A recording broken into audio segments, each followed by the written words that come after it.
Explain in detail about the safety precautions to be followed in pressure vessel for a better and safe operation of pressure vessels. They need to be handled with utmost care and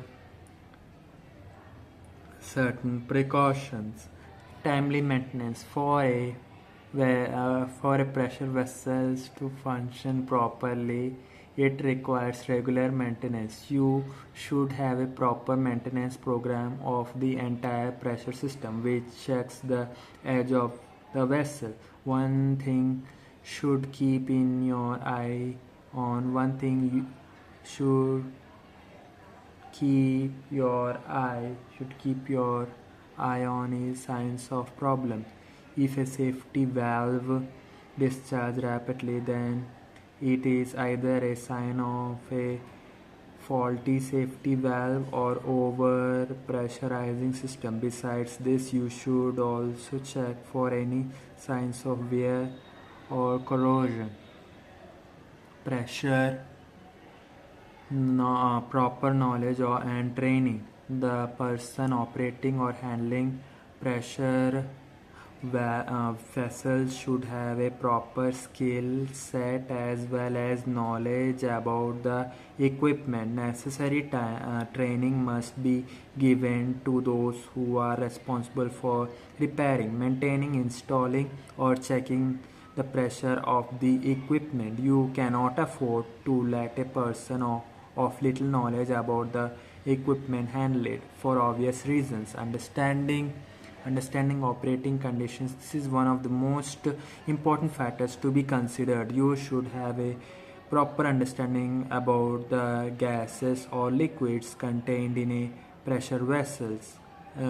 contained in pressure vessels, along with its nature, toxic or flammable.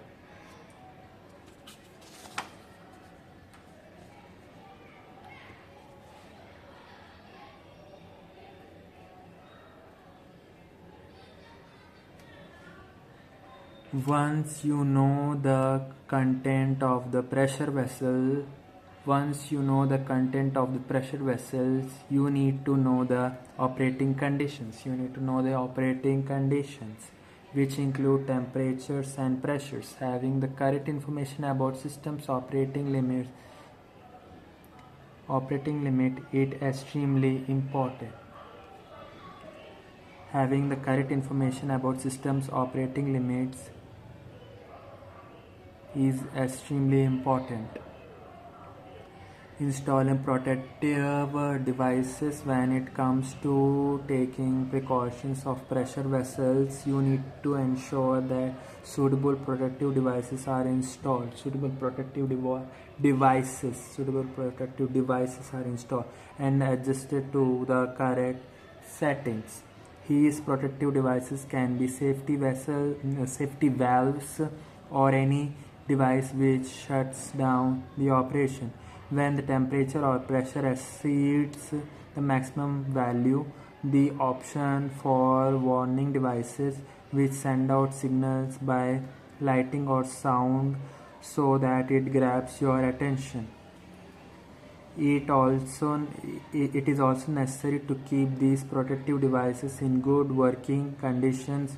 Only then you can expect their proper functioning. One thing should always be followed: the protective devices should only be operated or altered by an authorized person.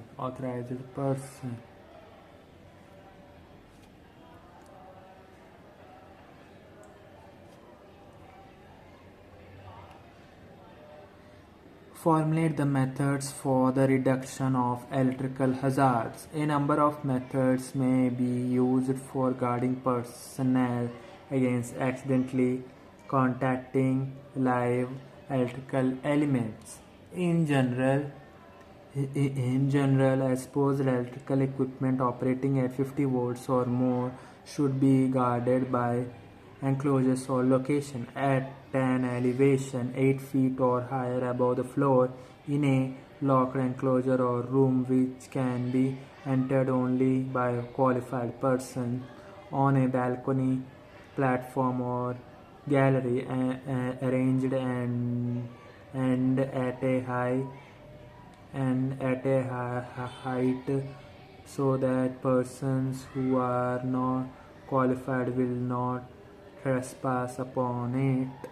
If equipment is operating at 600 volts or less, it may be guarded by a rail posted with danger signs. Guards should be sufficiently strong and rigid to prevent their being displaced if a worker should bump against them.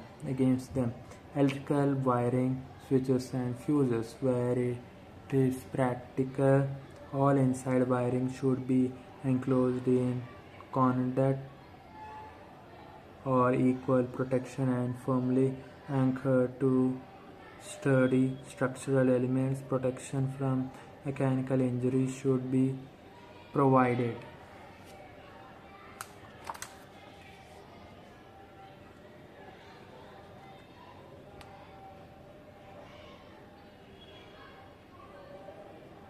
The conduit should be grounded effectively, and all switches and disconnects as well as switches in the circuit supplying hazardous operating equipment which must be shut down for maintenance should be arranged so that they can be locked in the open position for safeguard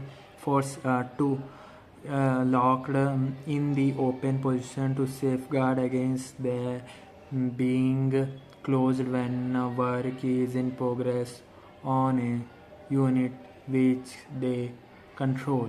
Switches, fuses, control breakers, and other control devices should be identified so that, with the exception of fuses, their open and closed positions are quickly recognized, and so that the circuits they control are easily established. Switches should be carefully considered so that they will be installed in locations where there is at least possibility of their being operated accidentally.